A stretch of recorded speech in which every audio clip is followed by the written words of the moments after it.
여러분, 하나님께서 꿈꾸셨던, 또 하나님께서 꿈꾸시는 나라는 어떤 나라일까요? 아마 하나님께서는 그 처음 만드셨던 그 에덴 동산, 그것이 하나님께서 만들고 싶어 하셨던, 꿈꿨던 하나님의 나라의 모습일 것입니다. 근데 하나님께서는 그것을 누리기 위해서 아담과 하와를 보내주셨지만 그들이 하나님의 말씀을 거역함으로 말미암아 그 땅에 죄가 들어오게 됐습니다. 그로 인해서 그 땅은 황폐하게 되었습니다. 그리고 하나님께서는 그들 가운데 다시금 하나님의 나라를 만드시기 위해서 아브라함을 부르시고 또 이스라엘 백성들을 부르시고 그때때마다 선지자, 예언자, 왕, 또 사사들, 다양한 사람들을 부르셔서 그 땅에 다시금 하나님의 나라로 회복되기를 원하셨습니다. 그렇지만 구약에서는 그 뜻이 이루어지지 않았습니다. 그래서 하나님께서는 그 땅을 완전히 회복하고자 독생자 예수, 하나님의 하나밖에 없는 아들이었던 예수 그리스도를 이 땅에 보내주셨습니다. 그리고 예수님께서는 인간의 몸을 입으셨지만 또한 죄가 없으신 분이셨습니다. 그 예수님께서 이 땅에 오셨고 그 예수님께서 하나님께서 주신 사역, 사명을 감당하시기 위해서 오늘 바로 예루살렘에 입성하신 날이, 그러는 그날을 기념하기 위해서 지키는 절기가 바로 종려 주일입니다. 예수님께서 예루살렘에 입성하실 때 이스라엘 많은 백성들은 자신들의 겉옷을 땅에 폈고 또한 손에는 종려나무 가지를 흔들면서 예수님의 오심을 환영했습니다. 그들이 예수님을 그렇게 맞이했던 것은 다른 이유가 아닙니다. 그들은, 이스라엘 백성들은 자신들을 구원하기 위해서 예루살렘에 입성하신 그 예수님을 향해서 소리 높여 호산나 다윗의 자손이여 라고 외치면서 또 두 손에는 종려나무 가지를 흔들면서 환호하며 예수님을 맞이하게 됩니다. 그런데 그 예수님이 예루살렘에 입성하실 때 그렇게 예수님의 오심을 환호하며 또 맞이했던 그 이스라엘 백성들, 그 땅 가운데 있었던 백성들의 그 목적, 그 마음과 예수님께서 지금 예루살렘에 입성하시는 그 이유와 목적은 분명히 달랐습니다. 이스라엘 백성들은 이 로마를 무찌르고 또 이스라엘을 구원시킬 왕과 같은 구원자를 원했고 또 힘들고 암울한 이 자신들의 상황을 역전시켜줄 구원자, 또 그 권력자가 그들에게는 필요했습니다. 그러나 이스라엘 백성들의 바람과는 달리 예수님은 그런 목적으로 오신 분이 아니십니다. 그래서 힘없이 잡히시고 고난을 당하시고 십자가에 달려 죽으셨습니다. 그래서 예수님을 반대했던 종교 지도자들은 이제 예수님의 죽으심으로 인해서 자신들이 승리했다라고 그들은 환호했고 좋아했습니다. 그러나 예수님은 하나님께서 말씀하신 대로 3일 만에 다시금 부활하시게 됩니다. 그 결과 종려나무를 간지고 흔들며 예수님을 맞이했던 그 수많은 이스라엘 백성들이 예수님께서 십자가에 달려 돌아가실 때 예수님을 저주했고 예수님을 못 박으라고 외쳤고 또 예수님이 죽자 각자의 자리로 다시금 돌아가게 됩니다. 우리가 종려주일 예배를 드리면서 우리들의 마음 가운데 이 왕으로 오신, 또 우리를 구원하시기로 오신 이 세상에 그리스도로 오신 예수님을 우리의 마음과 뜻과 정성을 다해서 환영하고 또 주님을 찬양하고 우리 마음 가운데 예수님을 영접할 수 있는 이 예배가 될 수 있기를 바랍니다.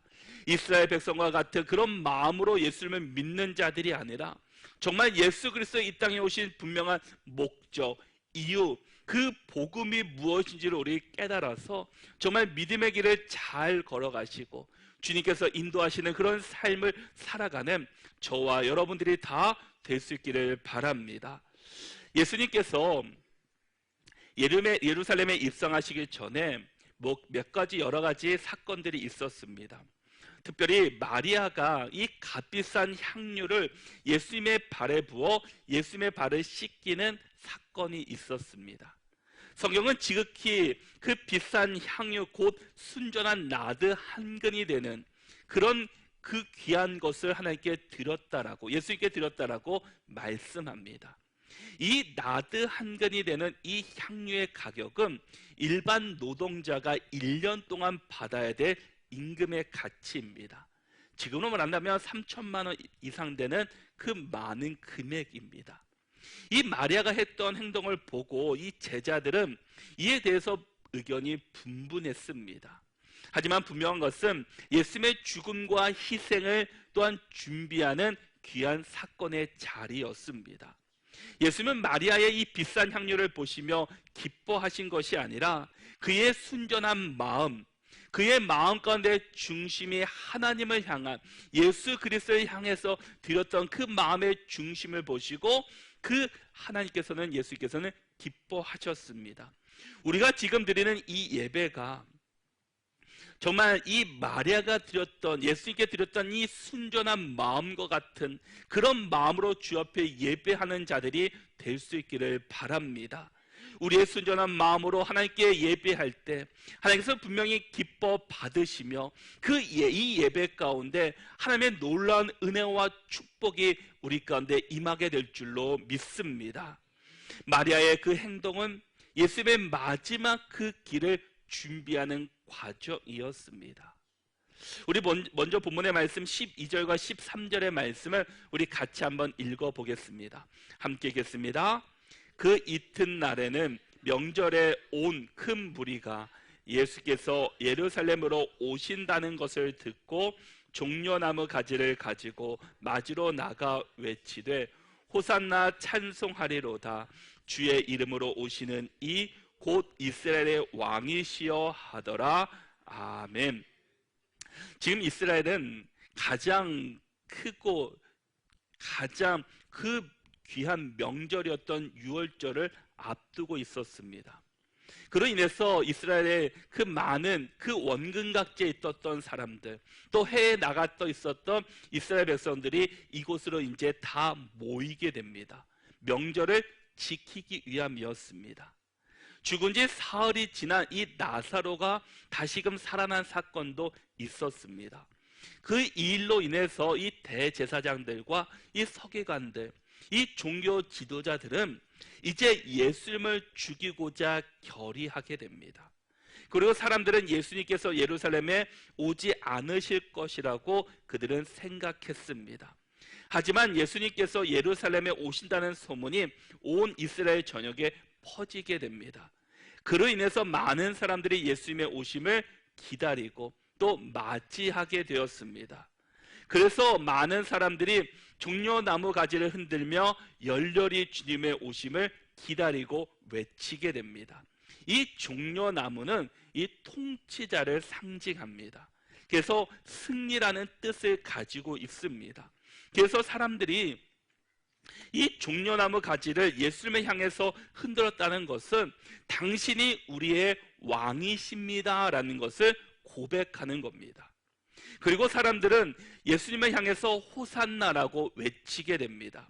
이 호산나는 구원하소서라는 뜻을 가지고 있습니다. 그래서 이 사람들이 이 종려나무를 가지를 흔들고 호산나를 외쳤던 것은 이런 뜻을 담고 있습니다.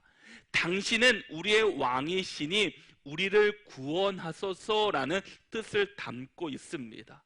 지금 이스라엘 백성들은 지금 예수님의 오심을 열렬히 환영하면서 당신은 우리의 왕이십니다. 지금 우리를 구원해 달라라는 겁니다. 이 구원의 목적은 우리가 지금 로마의 억압에서 우리를 해방시켜 달라라는 겁니다. 식민지에서 우리를 건져 달라라는 겁니다. 그래서 이제는 억압된 생활, 이 힘든 그런 시간들이 아니라 이제는 자유롭고 해방되어서 좀 편안하게 살 수 있게 해달라고 그들은 요청하고 있는 것이었습니다. 당시의 상황을 보면은 이 일로 인해서 마태복음 21장 10절에서는 이때 예루살렘 온 성이 소동하였다라고 말씀하고 있습니다. 이스라엘 백성들이 예수님의 오심을 보고 외치고 흔들림으로 인해서 그 땅 가운데 요동이 일어났다라는 겁니다. 땅에 진동이 있었다라는 겁니다. 예수님을 향한 사람들의 환호가 얼마나 열광적이었든지, 또 지축이 뒤흔들릴 정도로 그렇게 요란했습니다. 하나님께서는 이 구약의 예언의 성취로 예루살렘에 입성하시게 되었습니다. 14절에 말씀하신 것처럼 한 어린 나귀를 보고 타시게 됩니다. 예수님은 어린 나귀를 타시고 예루살렘에 입성하시게 됩니다. 그런데 예루살렘에 입성하시는 지금 예수님의 모습은 너무나 초라해 보입니다. 대부분의 우리가 왕이 오게 되면은 그 왕이 타는 그 말들은 어떤 말입니까? 눈부실저로 화려한 백마나 멋진 흑마를 타고 들어옵니다. 또 마차를 타고 들어옵니다. 그러나 예수님은 남들에게 보기에 초라해 보이는 어린 나귀 새끼를 타고 또 그 예루살렘으로 입성하시게 됩니다. 입으신 옷도 우리가 사극을 보면은 왕들이 입은 옷도 아닙니다. 그리고 예수님께서 타신 짐승은 말이 아니라 나귀입니다. 그것도 어린 나귀입니다. 볼품없는 그런 것이었다라는 겁니다. 게다가 예수님께서 그 깔고 앉은 것은 왕의 문장이 새겨진 그런 가죽으로 된 완장도 아니고 그런 제자들의 겉옷을 그곳에 올려서 예수님이 그 어린 나귀에 타시게 됩니다. 그리고 예수님께서 타고 가시는 나귀가 가는 길에는 양탄자가 있는 것이 아니라 환영하는 사람들의 그 겉옷이 그냥 길거리에 또 널려져 있었습니다. 그럼에도 사람들은 예수님을 열렬히 환호하게 됩니다. 예수님은 자신을 보고 환호하며 외쳤던 이 백성들을 보면서 어떤 마음이 드셨겠습니까? 오늘 본문과 이 병행 본문이 되는 이 누가복음 19장을 보면은 예수님의 두 가지의 마음을 잘 표현하고 있습니다. 하나의 마음은 이들이 자신을 향해서 선포하고 있던 그 찬양은 그 모습을 보고 기뻐하셨습니다. 바리새인들이 예수님께 와서 제자들을 책망하게 됩니다. 그랬더니 예수님이 말씀하시기를 이 사람들이 잠잠하면 돌들이 소리를 지를 것이다 라고 말씀하셨습니다. 왕을 맞이하는 이 사람들의 환영과 찬양은 당연하다라는 겁니다. 그런데 그 다른 한 마음은 슬픔의 마음을 가지셨습니다. 누가복음 19장 41절과 42절의 말씀을 보면은 가까이 오사 성을 보시고 우시며 이르시되 너도 오늘 평화에 관한 일을 알았더라면 좋을 뻔하였거니와 지금 내 눈에 숨겨졌도다 라고 말씀합니다. 성을 보시며 예수님께서 우셨습니다. 슬퍼하셨습니다. 그들이 영적으로 무지하기 때문에 그 무지로 인하여 결국 예루살렘에 멸망하게 되는 것을 미리 예수께서는 아시고 우셨다라는 겁니다. 왜 멸망했습니까? 이들이 무력으로 로마로부터 독립하려고 하다가 주후 73년경에 모두 그들이 죽게 되었습니다. 그들이 택한 방식은 하나님의 방법, 예수님의 방법이 아니라 자신들의 방법이었던 무력과 폭력과 전쟁이었기 때문입니다. 예수님의 눈물은 이들이 그 점을 깨닫지 못했다라는 겁니다. 진정한 평화, 진정한 회복, 진정한 구원이 어디 있는지 모르고 눈에 보이는 것을 쫓아서 눈에 보이는 것을 붙잡으려 했던 그들의 모습을 보시고 지금 예수님께서 슬퍼하시며 우셨다라는 겁니다. 그들은 그렇게 평화의 왕으로 오셨던 예수님, 그 분이 전쟁의 왕으로 오신 줄 알고 그들은 환호하며 예수님을 맞이했었기 때문입니다. 그들은 예수님이 누구신지를 잘 알지 못했습니다. 그것이 예수님으로 하여금 울게 하신 사건이었습니다.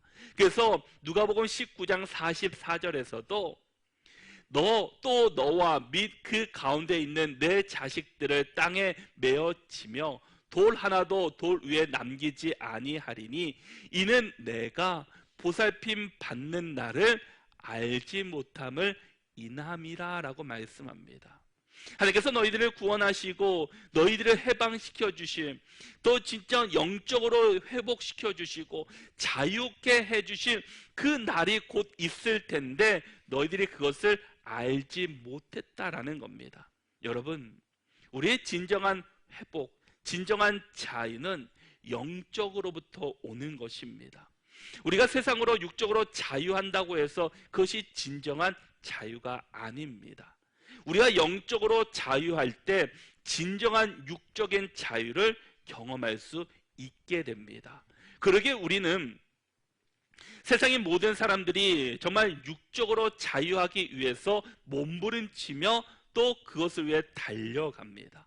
그러나 육적으로 자유했다고 해서 진정한 자유를 경험하는 사람은 아무도 없습니다. 왜냐? 우리는 이 죽음의 문제를 우리는 해결할 수 없기 때문입니다. 우리 모두는 이 죽음의 문제를 가지고 있습니다. 아무리 세상에 훌륭한 사람이라 할지라도, 아무리 선하고 정말 모든 사람들이 존경받을 만한 사람이라 할지라도 그 죽음의 문제를 해결할 수 있는 인간은 아무도 없습니다. 그러나 이 죽음의 문제를 해결할 수 있는 분은 단 한 사람이셨다라는 겁니다. 바로 예수 그리스도이십니다. 바로 이 예수 그리스도를 이 땅에 보내주셨습니다. 그리고 그 예수님을 우리가 온전히 맞이할 때 우리가 영적으로 자유할 수 있고 육적으로 자유할 수 있고 이 죽음의 문제를 해결할 수 있게 됩니다. 그러나 세상 사람들은 그것을 알지 못합니다. 세상 사람들은 자신이 그 죽음의 문제를 어떻게든지 해결하려고, 또 그 죽음의 문제 앞에서 내가 어떻게든 몸부림치려고, 또 오래 살기 위해서 우리가 노력하는 세상 사람들의 모습을 볼 수 있게 됩니다. 왜냐? 예수님을 알지 못하기 때문입니다. 사람은 자기가 원하는 바를 얻으려고 하면 이상하게도 오히려 시야가 좁아지고 진리를 보지 못하게 됩니다. 예수님이 왕은 맞지만 이 세상의 왕과는 다른 모습으로 이 땅에 오셨습니다. 그것을 보여주는 상징적인 하나가 바로 이 어린 낙이었다라는 겁니다. 세상의 왕은 눈에 보이는 것에 치중하게 됩니다. 그래서 옷도 화려하고 또 타는 말들, 마차들도 화려합니다. 가장 좋은 것으로 치장하게 됩니다. 그것이 인간의 모습이기도 합니다. 우리가 추구하는 삶, 우리가 붙잡고 살아가는 삶이 무엇입니까? 많은 사람들이, 또 어린 아이들이 장래 희망이 무엇냐고 물어보면은 연예인이라고, 또 유튜버라고, 또 다양한 직업들을 이야기합니다. 근데 거기에 목적이 무엇인지 아십니까? 그 목적이 바로 돈에 있습니다. 어떻게든지 많은 물질을 얻을 수 있는 직업, 많은 것들을, 좋은 것을 얻을 수 있는 직업을 향해서 그 직업을 선택하게 됩니다. 그러나 진정한 그 가치를 알지 못하기 때문입니다. 우리가 정말 진정한 가치를 안다면 우리가 예수 그리스도 오심을 우리가 놓지 않게 될 것이고, 우리 모두가 예수 그리스도를 믿음으로 고백할 것이고, 우리가 믿음 안에, 신앙 안에 우리가 살아가게 될 것입니다. 그러기에 우리는 이 복음을 올바로 알아가야 합니다. 이 복음을 우리는 올바르게 깨달아야 한다라는 겁니다. 바로 오늘 예수님께서 이 땅 가운데 예루살렘에 입성하셨지만 그곳에 있던 수많은 이스라엘 백성들은 그 예수님을 나의 구주로, 나의 주님으로 고백하는 것이 아니라 내 삶의 희망이 될 수 있도록, 내 삶이 회복되고 내 삶에 지금 짓누르고 있던 이 악한 로마의 군병으로부터 해방시키고자 하는 그런 의도가 담겨져 있습니다. 그러나 예수께서 이 땅에 오신 것을 우리는 분명히 목적을 알아야 합니다. 그리고 그 뜻을 온전히 깨달아야 합니다. 15절의 말씀을 보시면 이는 기록된 바 시온 따라 두려워하지 말라. 보라 너희 왕이 나귀 새끼를 타고 오신다 함과 같더라 라고 말씀합니다. 요한복음 12장에서는 14절과 15절에서 두 번이나 어린 나귀를 언급하고 있습니다. 그 정도로 요한은 그 부분을 강조하고 있다는 겁니다. 예수님은 의도적으로 어린 나귀를 타시고 예루살렘에 입성하셨습니다. 그 이유는 이 구약에 이미 말씀하신 그 예언의 말씀이 성취가 되기 때문이었습니다. 예수님께서는 의도적으로 어린 나귀를 타시고 예루살렘에 입성하셨다라는 겁니다. 15절의 말씀은 그 스가랴 9장 9절의 말씀을 인용한 것입니다. 장차 오실 왕, 그 대한 그 예언의 성취를 위해 예루살렘에 입성하실 때 어린 나귀를 타시게 됩니다. 보라, 내 왕이 내게 임하시나니 그는 공의로우시며 구원을 베푸시며 겸손하여서 나귀를 타시나니 나귀의 작은 것 곧 나귀 새끼니라 라고 말씀합니다. 예수님은 바로 스가랴에 예언되었던 그 왕이 자신임을 나타내시면서 어린 나귀를 타시고 이곳에 입성하시게 됩니다. 그런데 스가랴 9장 10절의 말씀을 보면은 그 목적이 무엇이냐? 평화를 전하기 위해서 이 땅 가운데 오셨다라고 말씀하십니다. 예수님이 이 땅에 오신 분명한 목적이 나타납니다. 바로 화평을 전하시기 위해서, 진정한 이 땅 가운데 복음을 전하시기 위해서 이 땅 가운데 오셨습니다. 여기서 이 말은 그 나귀와 대비되는 동물입니다. 짓밟음과 폭력, 무력을 의미한다면, 그런데 이 왕은 무력과 폭력, 전쟁을 통해서 세상을 통치하는 왕이 아니었습니다. 반면 나귀는 평화시대 때 타는 동물입니다. 일할 때 타는 동물이었습니다. 너희에게로 올 그 왕은 이 군말을 타고 오지 않고 어린 나귀를 타고 오는 이 평화의 왕, 온유의 왕이셨음을 우리에게 말씀하고 있습니다. 이것이 바로 스가랴 9장에 예언된 오실 왕의 모습입니다. 사람들이 기대한 왕의 모습, 이 세상의 통치자와 왕의 모습과는 너무나 다른 모습이었습니다. 사람들은 주님을 오해했습니다. 평화의 왕이신 예수님이 친히 오셨지만 진정으로 알지 못한 그들을 보시면서 예수님은 우신 것이었습니다. 어찌 보면 지금 우리 주님께서 우리의 모습을 보시면 울고 계실 수도 있습니다. 왜냐? 예수께서 이 땅에 오신 목적을 분명히 알지 못한 채 다른 것을 붙잡고 다른 것을 의지하며 다른 것을 향해서 헤매고 있는 우리의 모습을 보고 계시기 때문입니다. 그러기에 우리는 예수님의 삶을, 예수님의 모습을 본받아야 합니다. 예수님의 모습은 어떤 모습입니까? 오늘 본문에서 예수님은 어린 나귀를 타고 예루살렘으로 입성하셨습니다. 흰 말을 타거나 이 멋진 말을 타고 들어오신 것이 아닙니다.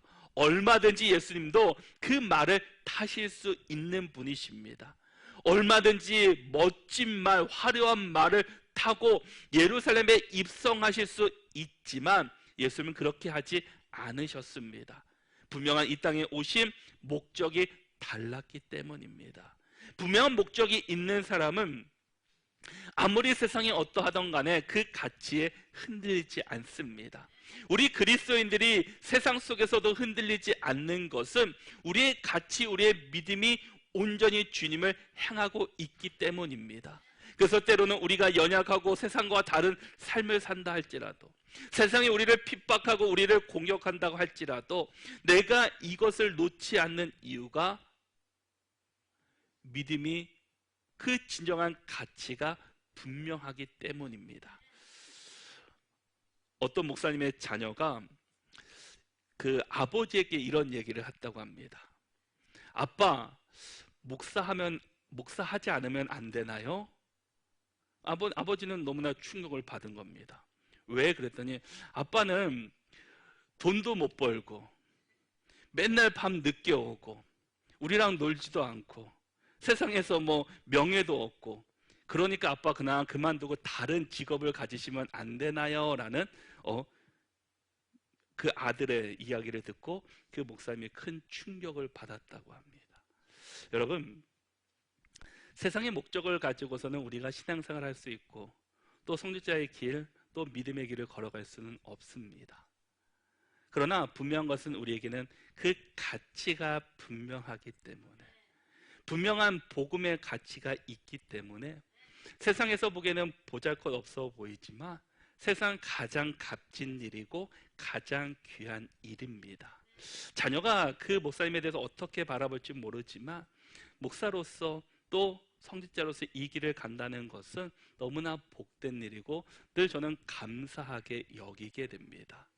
우리가 이 세상을 살아가면서 세상의 권력과 힘, 또 모두가 또 높은 자리에 가고 싶어 하고 또 높은 자리에 서고 싶은 것이 우리 사람들의 마음입니다.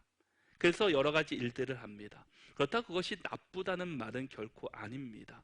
우리 그리스도인들도 또 높은 자리에 올라가야 되고 또 좋은 일들로 많은 일들 또 해야 됩니다. 그러나 그 가치가 어디에 있느냐가 더 중요하다라는 겁니다. 우리는 복음이라는 그 가치 위에, 말씀이라는 그 가치 위에 세상의 그것들을 쌓아가야 합니다. 그런데 주의 말씀이 아닌 복음의 가치가 아닌 아무것도 없는 그곳에 세상의 가치를 들어가면은 그 힘들고 어려움을 겪을 때 넘어지고 쓰러질 수밖에 없습니다. 누구나 고난은 겪게 됩니다. 누구나 어려움은 당합니다. 그러나 그것을 대처하는 방법은 다 다르게 됩니다. 예수님께서 이 땅에 오신 것은 얼마든지 예수님도 높은 자리에 올라갈 수 있고 예루살렘의 그 왕으로 그 성의 최고의 자리까지 올라갈 수도 있습니다. 그러나 예수님께서는 그렇게 하지 않으신 것은 바로 예수님의 그 겸손, 또 이 땅에 오신 분명한 목적이 있기 때문입니다. 우리가 잘 아는 마가복음 10장 45절에서 인자가 온 것은 섬김을 받으려고 온 것이 아니라 내가 도리어 섬기려 왔다라고 말씀합니다. 이 겸손이라는 그 뜻은 무엇입니까? 사전적인 의미를 보면은 남을 존중하고 자기를 내세우지 않는 태도입니다. 그렇다고 해서 그것이 소외되고 별 볼일 없는 그 모습이 아니다라는 겁니다. 그런데 어찌 보면 이 단어는 인간에게 속해 있는 단어라기보다는 하나님께 속한 하나님의 속성으로 이해할 수 있습니다. 이 모습이 교회 안에 우리 안에 나타나야 합니다. 교회는 세상의 기관과 분명히 다릅니다.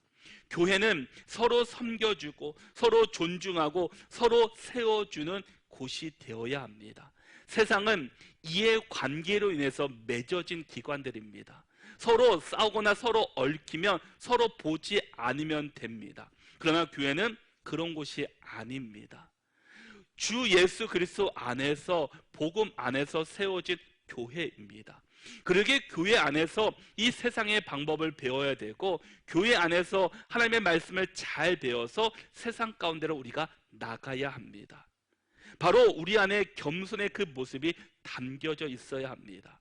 이 겸손이라는 것은 고난을 당하다라는 뜻에서부터 시작되었습니다.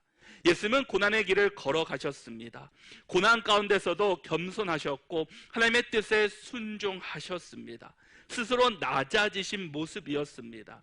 이는 그 이사야서에서도 이 고난의 종으로 예수님을 표현하고 있습니다. 이사야 53장 7절의 말씀을 보면 그가 곤욕을 당하여 괴로울 때에도 그의 입을 열지 아니하였음이여 마치 도살장으로 끌려가는 어린 양과 털 깎는 자 앞에서 잠잠한 양같이 그의 입을 열지 아니하였도다라고 말씀합니다. 나귀 새끼는 예수님을 태우고 천천히 움직였을 겁니다. 그 마치 무거운 십자가를 지고 이 골고다 언덕을 올라가는 그 예수님의 모습이기도 합니다.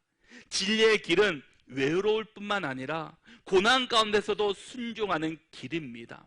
우리도 스스로 비우고 낮아짐으로 고난 가운데서 하나님의 뜻에 순종하며 나갈 수 있는 우리 모두가 될 수 있기를 바랍니다. 그런데 그 예수님 앞에 고난만 있느냐? 십자가만 있느냐? 아니었다라는 겁니다. 우리 16절의 말씀을 같이 한번 읽어보겠습니다. 함께 읽겠습니다. 제자들은 처음에 이 일을 깨닫지 못하였다가 예수께서 영광을 얻으신 후에야 이것이 예수께 대하여 기록된 것임과 사람들이 예수께 이같이 한 것임이 생각났더라. 아멘. 예수께서는 고난의 길을 걸어가셨습니다.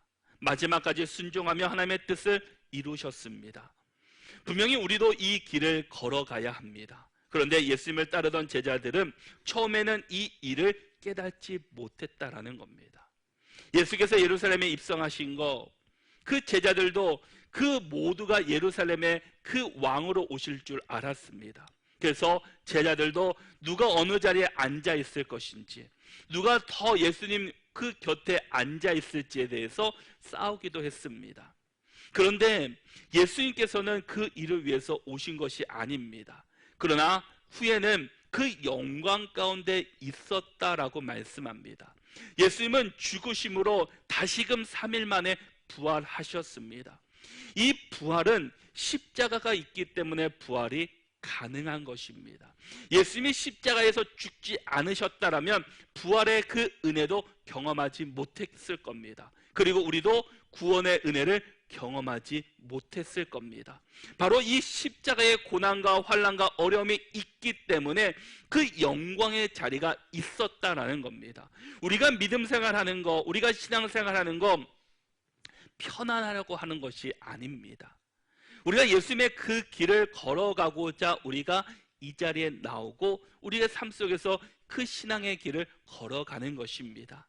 예수님은 그 사람들을 그 마음에 품으셨고, 그들이 예수님을 따른다고 하면서 다른 마음을 품고 예수님을 이용해서 이 땅에서 자신들의 영광을 사람들은 얻고자 했습니다.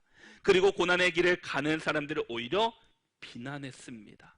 성경은 분명히 말씀합니다. 고난의 길이 바로 승리의 길이라는 사실을, 고난 뒤에는 분명한 영광이 있다라는 것을 우리에게 말씀해 주고 있습니다. 십자가 뒤에 면류관이 있다라는 겁니다. 십자가의 고난 후에 부활의 영광이 있었다라는 겁니다. 그래서 빌립보서 2장 9절과 10절의 말씀에서도 이러므로 하나님이 그를 지극히 높여 모든 이름 위에 뛰어난 이름을 주사 하늘에 있는 자들과 땅에 있는 자들과 땅 아래에 있는 자들로 모든 무릎을 예수의 이름에 꿇게 하시고 라고 말씀합니다. 지금 세상 사람들은 십자가의 길을 걸어가신 예수님을 보면서 이제 끝났구나, 보잘것없는 사람이었구나 라고 생각했습니다. 그러나 그 십자가의 길, 그 십자가의 죽음 후에 주님께서, 하나님께서 그 예수님을 지극히 높여 모든 이름 위에 뛰어나게 해 주셨습니다. 하늘에 있는 자들과 땅에 있는 자들과 땅 아래에 있는 자들 모두가 이젠 예수님의 이름 앞에 무릎을 꿇게 하실 것입니다. 하나님께서는 십자가의 길을 간 예수님을 지극히 높여 주십니다. 가장 큰 권세로 함께 주셨습니다. 이처럼 하나님은 주님의 길을 가는 성도들을 때가 되면 우리를 높여 주십니다. 우리는 이 믿음의 신앙의 경주를 우리는 잘 달려가야 합니다. 그리고 그 길을 우리는 완주해야 합니다. 고난 가운데서도 순종하는 일이 진정한 승리의 길이다라는 겁니다. 하나님의 뜻을 이룬 길에는 반드시 영광이 남아 있습니다. 그러기에 우리의 예수님의 모습을 본받아서 우리도 겸손하게 주 앞에 설 수 있기를 바랍니다. 그리고 어떤 상황 속에서도 우리가 겸손하게 주의 길을 따라갈 수 있기를 바랍니다. 하나님께서는 그 예수 그리스도를 이 땅 가운데 보내주셨습니다. 얼마든지 높은 자리, 그 귀한 자리에 있을 수 있었지만 진정한 높음은 자신을 비우고 낮추는 이 겸손에서 시작되게 됩니다. 얼마든지 높임을 받고 가장 높은 자리에 올라가실 수 있었던 그 예수님, 그 예수님은 하나님의 말씀에 순종하셔서 가장 낮고 낮은 자리에 오셔서 우리를 위해서 죽으셨고 우리를 구원해 주셨습니다. 우리도 이제 그 예수님이 가신 고난의 길을 함께 걸어갈 수 있기를 바랍니다. 우리가 내일부터 고난 주간을 보냅니다. 많은 사람들이 예수님을 향해서 십자가에 못 박으라고, 예수님의 십자가에 매달으라고 외쳤던 그 이스라엘 백성들 가운데 한 사람이 바로 우리가 아니라 정말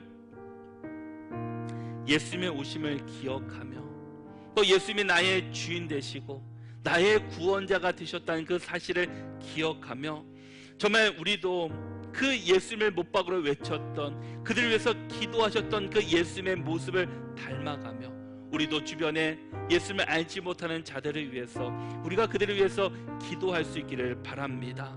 우리가 한 주간 동안 우리가 예수님의 가신 그 길을 함께 걸어가며 우리도 겸손한 마음으로 또 예수님의 마음을 품고 주변을 돌아보며 섬기며 우리도 십자가의 길을 걸어가는 우리 모두가 되시기를 바랍니다. 그래서 우리 모두가 늘 우리 삶 속에서 예수님이 나의 구주 되시고 나의 주인 되심을 고백하며 믿음의 길을, 복음의 삶을 살아가는 저와 여러분들이 다 되시기를 바랍니다.